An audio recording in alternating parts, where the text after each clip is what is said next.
আসসালামু আলাইকুম। সবাই শুভেচ্ছা নেবেন। আমি সাভার পাবলিক লাইব্রেরির সামনে দাঁড়িয়ে আছি। আর ও পাশে অধরচন্দ্র স্কুল, যেখানে আমি লেখাপড়া করছি। আর এই পাশে হলো সাভার থানা। ওই সাভার থানা বিল্ডিংটা দেখা যাইতেছে না, এই পাশে সাভার থানা। তো আমি এই থানা রোডে আছি। এটা পাবলিক লাইব্রেরি। দেখেন, পাবলিক লাইব্রেরি এটা পুরোটা। আর এই পাবলিক লাইব্রেরিতে বিভিন্ন বই পাওয়া যায়। এই পাবলিক লাইব্রেরির মেইন ইটা আপনাদের একটু দেখাইতেছি। এই যে দেখেন,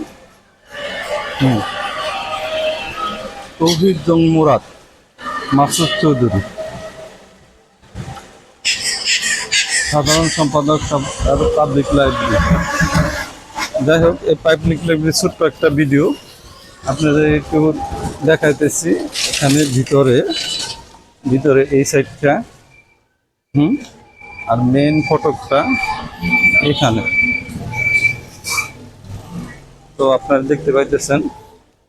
যাই হোক, এই লাইব্রেরিটা অনেক পুরাতন। আমরা যখন ছোট বয়সে অধরচন্দ্রে লেখাপড়া করি, তখন এই পাবলিক লাইব্রেরি নির্মিত হয়। এখানে ভিতরে অনেক দামি দামি বই আছে। আপনারা সাভারে যারা থাকেন তারা এখান থেকে বই নিয়ে পড়তে পারেন। আর এই পাবলিক লাইব্রেরিটা বহু বছরের পুরাতন।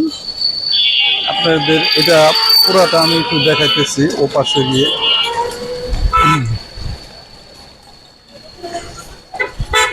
এই হইল পাবলিক লাইব্রেরির ফুল ফটক।